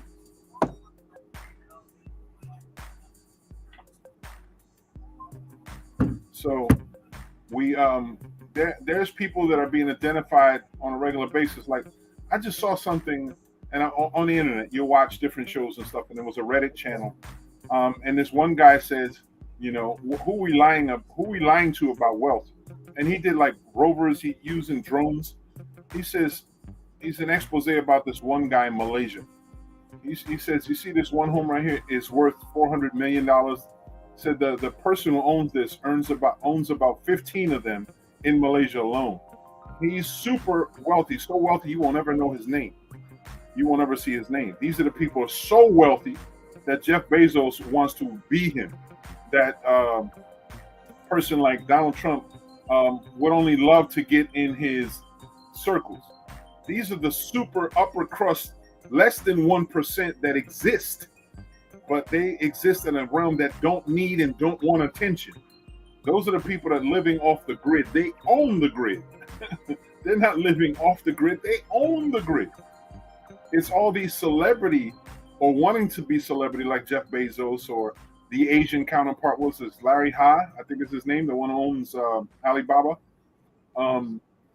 You have individuals like that who, to us, become the epitome of wealth. At one time, Oprah Winfrey. One thing, I get what you're saying, but I've watched documentaries, whereas, you know, a lot of the very wealthy people that you just mentioned in Asia and probably in Russia also, one thing about them and us, the government sanctioned those guys because they understand, like the guy from Alibaba, they did a special net guy on him for a while. He disappeared because he became so flipping rich. The government is like, no, you can't be richer than us as a country. So they have to tame him down. They have to put him on a leash. And he disappeared for a while. Same thing in Russia. Putin would not allow you to be richer than him. He's gonna actually keep tabs on your ass. Because after all, it's a communist country. It ain't capitalism. So you're assuming that this is what they did to him? Yeah, the guy from Alibaba. I was watching a documentary on this. I watched a few of them also because I'm aware. They tamed him down. He disappeared for a while. When he came back as humble as pie. Everybody's like, "What has happened to you?" What happened is Chi got to him. She got to this guy because remember, Chi grew up poor. He was taught in the United States. You know, the Prime Minister, you know, President Chi actually grew up in the United States. I believe on the West. Chi Kai-chung, I think it's yeah, he was living, you know, among white people, you know, in the United States, and he was schooled here. And then when he went back to China, everybody says, "What the hell has happened to you? You're not the same person that we knew back then." He changed entirely, obviously. You know, so he wanted to make China one of the most powerful nations on the flipping planet. Well, it looked to me, all the stuff that I did about Hop, or what his actual real name is, it was something different. I read that the Chinese government came to him because he was so wealthy, that he amassed enough wealth to be able to mobilize the technology and resources that the Chinese government wanted and needed. So they offered him opportunity to take part at a grander level, but he had to humble himself down to make it seem as if the government at there still ran things. He could have destabilized the entire government alone. So they gave him an opportunity to take part. He says, as a patriot, I will do this and do that. I'll help out whatever to conserve the traditions of that country, that that tradition that they have of communism in communist China. And because he's the way he was, he played his role.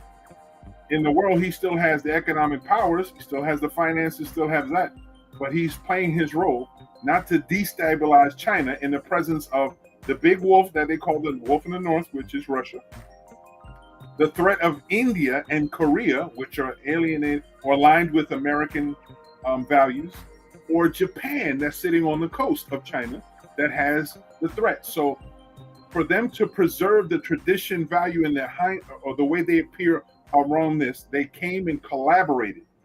but they were never going to promote this. I was, like I said, I'm not going to say that I think I stumbled onto this because every year when Lunar New Year comes about, there's information that comes out from the Chinese government to their nationalists and their supporters in the world, around the world. And every year I always get these videos that's coming from the government because I go to these events celebrating Lunar New Year. I'm there.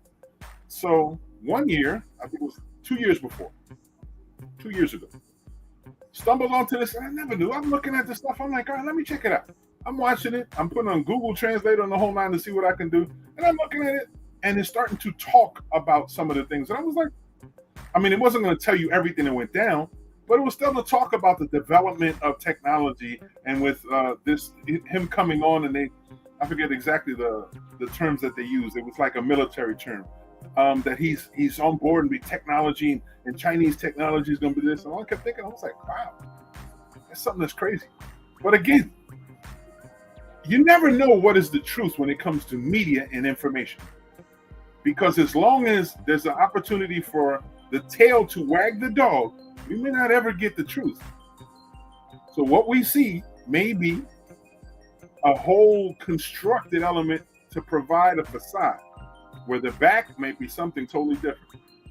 Or, well, see, when you deal with communists, you have to remember some people in some of these communist nations, such as North Korea, people will actually film certain things and sneak it out of the country into the Western world. Yeah. And that has been known to happen. I've seen, documentaries on this on YouTube and the whole 9 yards, and they put it online. Yeah. And like I said, it's no different with Xi, because Xi has gotten to the point where, like what's going on right now with Russia, they're on the border of trying to invade Ukraine.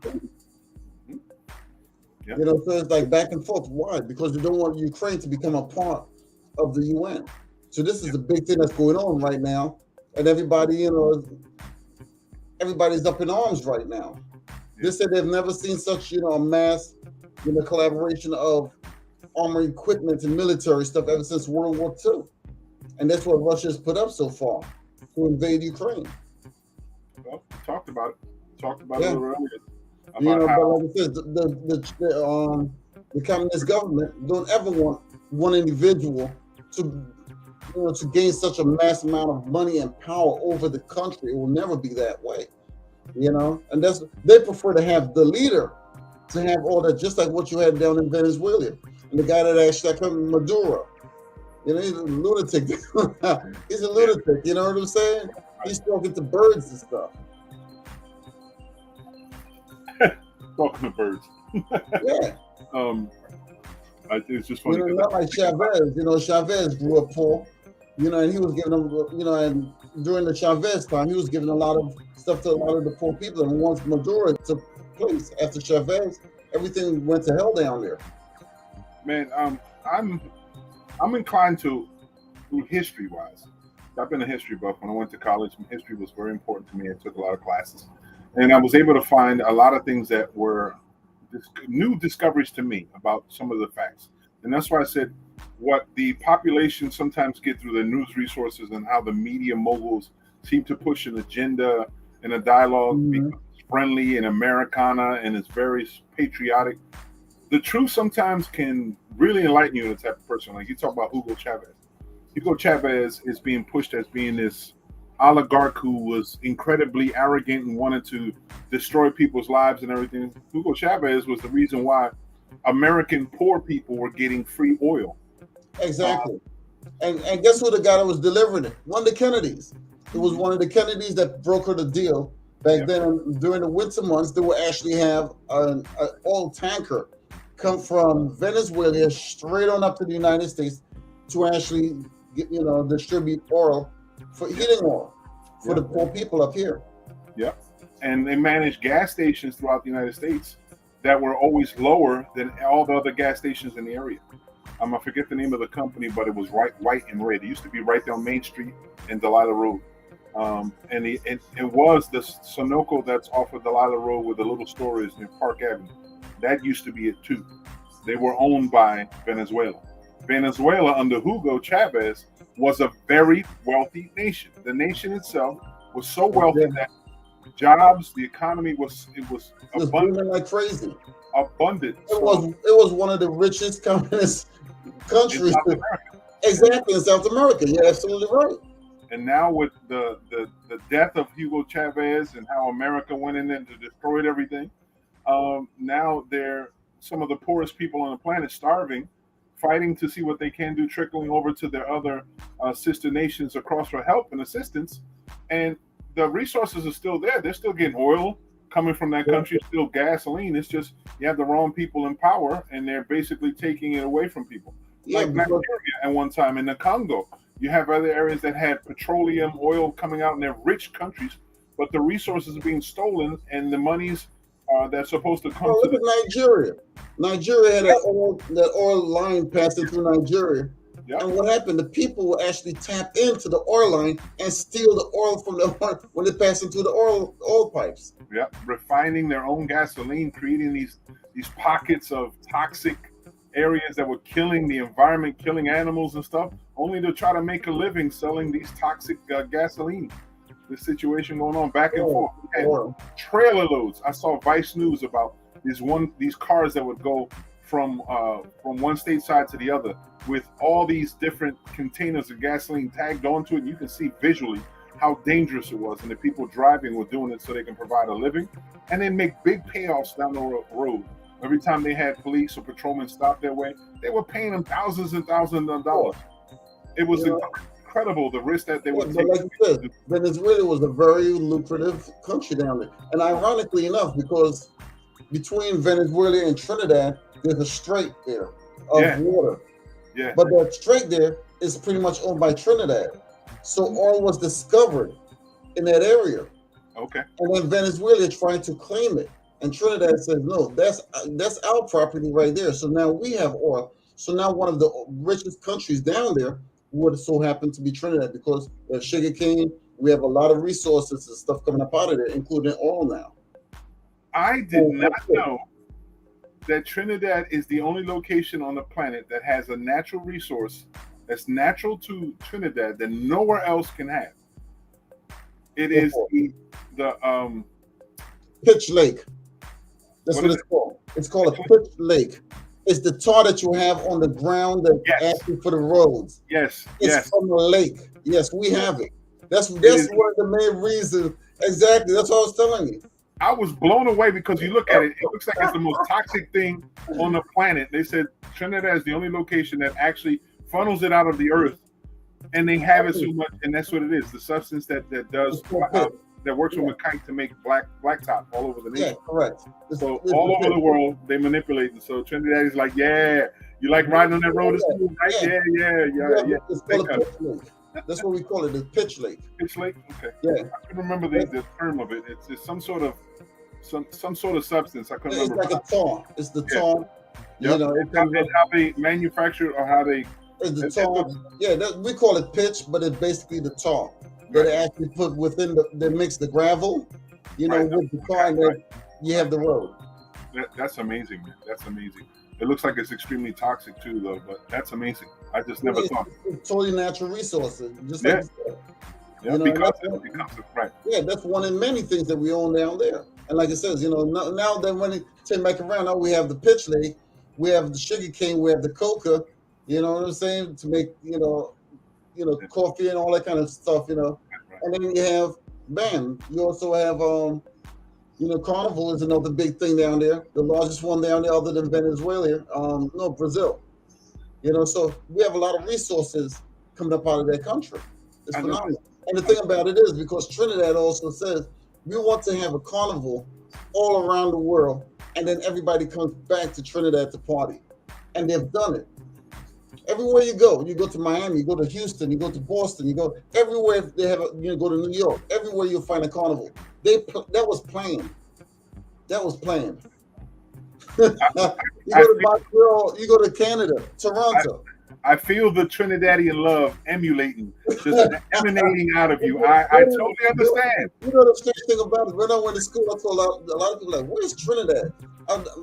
this one friend, I don't know, he's from Jamaica. I'm like, no, I'm from Trinidad. Like, where's Trinidad? How come this guy is much darker than you, and you came from a country someone was similar to his? But I said, at the end of the day, I saw the same guy years later. And I says, you don't know where Trinidad is. I says, what do you think now? Everybody knows where it is because we run New York. You know what I'm saying? You go to Brooklyn. Run New York.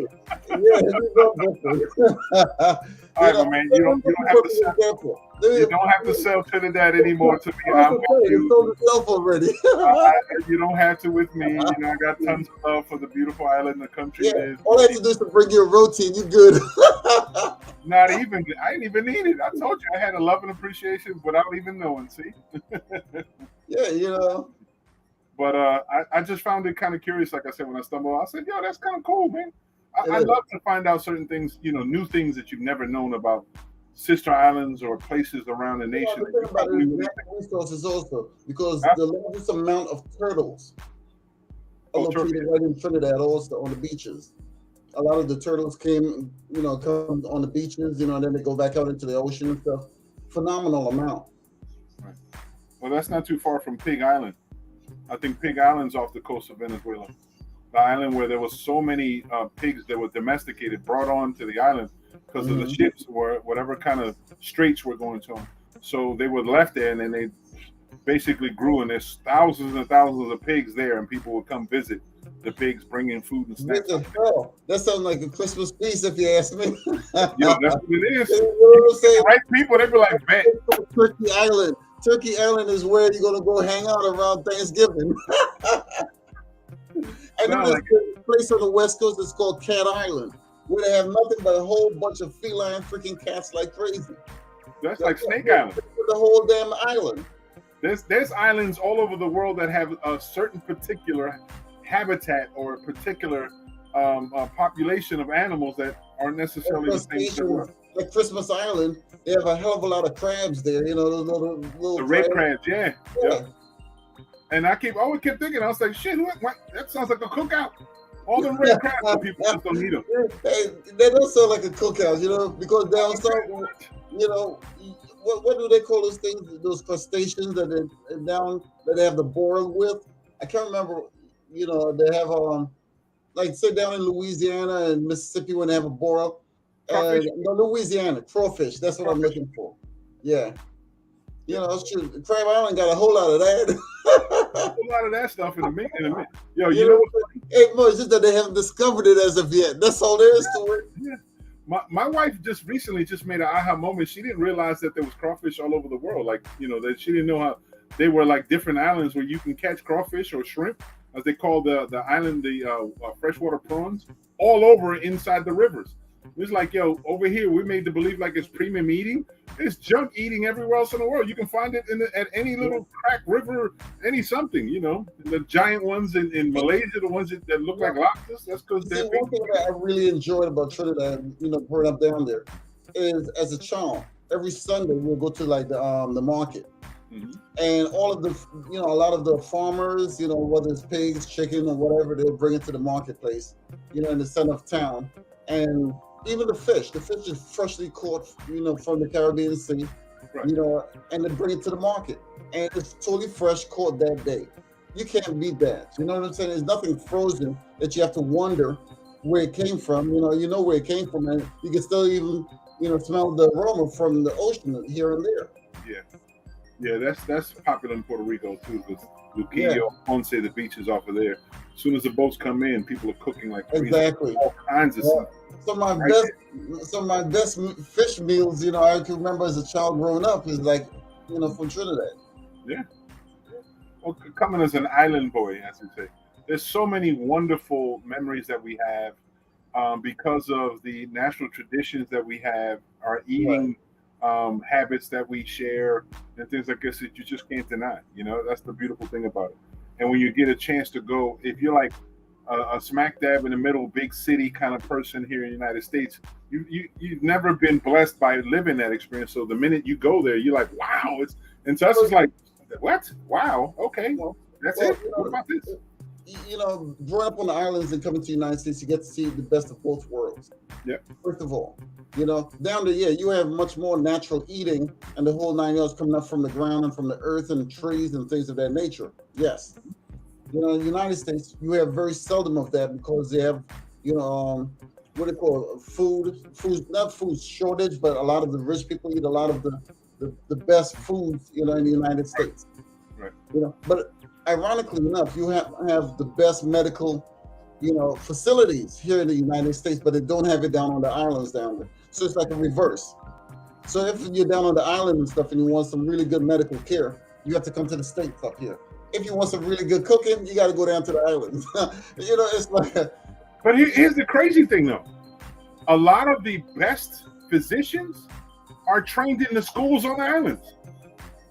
Like, if you need the best physicians, certain physicians, oncologists and stuff like this, you find them in Cuba. You find them in Dominican Republic. A lot of doctors and stuff, you know, studied here in the United States and they went back to the country. But no, we're talking about the medical schools in those countries. The thing is, because they use natural substances. Because to be a doctor here in the United States, you have to meet certain requisites through the FDA to be able to use pharmacology in your medicine. Where in those countries, you have natural options that you use that prove to be a lot better, but because the FDA can't put a handle on it, they stop it. I have a friend of mine who it was just that. A friend of mine went to college who was already a certified doctor in his country, Dominican Republic, knew about, you know, all kinds of medicine, but he was here in the United States to become certified in this one. So he had to learn pharmacology from the United States. But he can tell you the equivalent, if not better, in a natural form. Using, you know, I've listened to a documentary, you know, also the same topic, whereas a lot of people from different countries, like when Venezuela collapsed and some of the other countries collapsed, some of these people left their countries and came to the United States. And when they came to the United States, they cannot bring their license from that country to the United States. You have to actually take the test and everything all over again in order to become certified here. Right. However, but if you actually left the United States as a doctor and you go down there, they will much more quicker accept you rather than the other way around. Yeah. Because the other way around is very hard. Yeah. So if you have your degrees and everything from down there, you come up here, you have to take the test over, you have to go through, you know, all of these different hoops that you're gonna have to jump through. Whereas if you left here and go down there, it says, hey, look, you're premium. You know, so that's basically what I'm saying. Well, that's the whole thing about that. I think it's the transition. It makes it easier for an American taught doctor to go down there because they already mastered pharmacology and the basis of medicine and understanding the body, kinesiology and what have you. They already mastered like they do the students down there. The difference is between the pharmacology aspect here and over there, the natural homeopathic medicines there. We seem to feel a lot more, like we're talking about people, doctors going down there, because homeopathy, it seems to be a little easier to people to learn. They already have the understanding. The chemistry is the same. The substance of where the chemistry is a little different. I think that's what makes it a little different. But I always found that really peculiar, man, because I always kept thinking the people who are struggling with HIV, who have a lot of money, who have cancer in the beginning, things, high levels of different type of cancers, they'll go abroad to other countries and get better medical treatment. They'll go to Cuba, get better medical treatment, Dominican Republic, and I think Montserrat's another one that has a medical school that seems to be outstanding. Because it's a smaller school, they have a more focus on utilizing certain chemistries, and because a lot of the schools they teach doctors from a scientific aspect, people are already trained in the United States, and they go back home to train these individuals. I guess they get the best of both worlds, like Chinese or Indian. You know how we have Indian doctors like crazy, a lot of Asian-born doctors that fill our hospitals all over the place. They chose to stay here, but these individuals that come from those countries come here to get educated, usually go home to learn their expertise, and then they come back because this is where the wealth and opportunity comes in. I don't know. It's a concern to me. I'm like, I just want people to get the best treatment utilizing the least damaging. You have to also realize that, you know, come like say Venezuela, a lot of people were actually going down to Venezuela to get Botox and some of those things. And they were botching a lot of those surgeries big time. Yeah, that was crazy. But the reason being because it's not regulated. A lot of the medicines down there are not regulated. You know, and that's the reason why when it comes to the United States, you must be regulated by the proper, you know, agencies. That was crazy. That's so much a part of the culture there. They look at women's bodies and they already make assumptions on where they can make advancements, medical advancements. It's part of their culture. It's sad. It's really bad for young lady to at least have a strong self-value in a country where they feel the option's always to cut you up and fill you with a bunch of chemicals here and there to look a certain type of way. And Americans flock to go down there. Yeah, they would go down there like crazy because it says you could get the Botox, you can get all of these different types of surgery dirt cheap. Yeah. You know, and when they go down there, it's not regulated. So when you come back up here, then you got a serious medical problem. You're in the ER now fighting for your life. Yeah. Because it wasn't regulated. They don't go to into hospitals or medical institutions. They go to a corner store because it's readily available over there. They go to private offices. It's readily available. What's that? Dr. Body, whatever that one is supposed to be working in Miami, has people working for him or her from those countries, and they do it in people's hotel rooms. It's a shame how it's sad. It's just sad. It's just really sad to the degree that people put themselves in risk to look a certain way. Yeah, but then if you really look at things from another aspect, some of the most beautiful women came from down that area. The Miss Universe, Miss Universe, obviously, Miss World pageant. You can't say much. You're married. I mean, I can say they're beautiful. You can't deny that. I mean, I know because beauty, pretty. You know what I'm saying? So our different views of beauty. I just think that there's beautiful women all over the world, man, all over the countries. Oh, we get that. And countries of color, to me, is more appealing to me because that's my preference. Well, like I said, we get that concept, but basically, you know what I'm talking about when I say pageantry. Yeah. Oh, yeah, that's basically what I'm talking about. Yeah, pageantry. I mean, America, flows very high on pageantry. The Miss America, Miss Teen, Miss America, Miss America Mom, the whole 9 yards. Exactly. Went on and on. Exactly. It's crazy. But listen, we are past the time frame we usually stay on. It's after 12. Yeah, and past bedtime. Yeah. But before we end, I want to make sure that the folks know. Thank you for coming on. This is the New Norm 2.0. But this is something I want to add on for you. The concept is what's your take on the mandates of these masks and the vaccine? Are we moving too fast to satisfy the wants for a greater economy? Or are you confident to say that we are moving accordingly and we are heading towards easier days that we shouldn't have to worry about? So this is something I want you to think about for future discussions. I want to know what's your take on it. So that's interesting. You know what I mean? That's interesting. Okay. So it's something that I want people to think about for next time. So it's just a segment that I want to try to introduce called What's Your Take? What's your take on it? It's a very, very simple concept. Very simple. I'll give you a real quick, because remember what happened last summer? It's going to happen again. There it is. I think so. Too fast. Because everybody's suffering from high anxiety because the summer's around the corner. Yeah. And that's what we're doing again. Yeah. Wait until fall and then we'll tell the truth about the summer. Yeah. We will see, as we always say, but for all of you that are watching, thank you for tuning in. This is another segment again from us here at the New Norm 2.0 with your boy Mo, and this is our boy, of course, the elite man coming from the wonderful island. The mouth from the south. The mouth from the south. You know what I'm saying? Trinidad's #1 publicist on the planet. I'm from way down south past Florida. Exactly. You so damn south, he just skipped the water, right? Exactly. You know what I'm saying? I'm so far south, they're still looking for me. Exactly. So we thank you again for tuning in. Remember, you can always visit our website at www.thenewnorm.club to get some information, some backlog. We have archived some of the shows that we've had there, information and resources that you might be looking into for further information.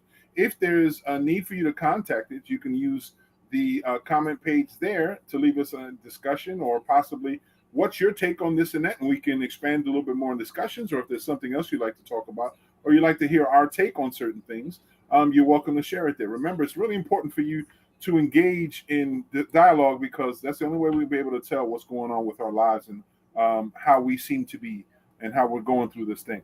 The New Norm 2.0 is the internet-based talk show that brings you into the conversation. Without you, we don't know what the hell's on your mind. So we want to make sure everything is going good.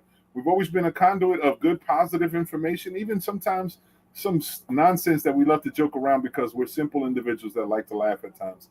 And whatever we can do to help be conduits, that's what we are.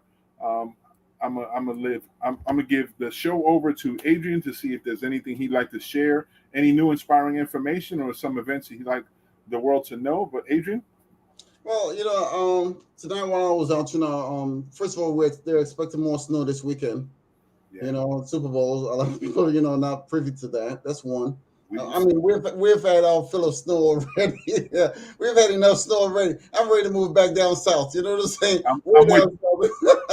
I've had enough of shoveling snow, man. I'm telling you, this is like it'll last me a freaking lifetime to remember this. But at the same time, if you're out there and traveling, you must be very careful. You must, be careful, be mindful of other people in your travels. I've seen 2 accidents so far. One of them tonight, as a matter of fact. And when it snowed, the one tonight was on Fire Road, and Washington Avenue, right there by Car Toys. That intersection right there.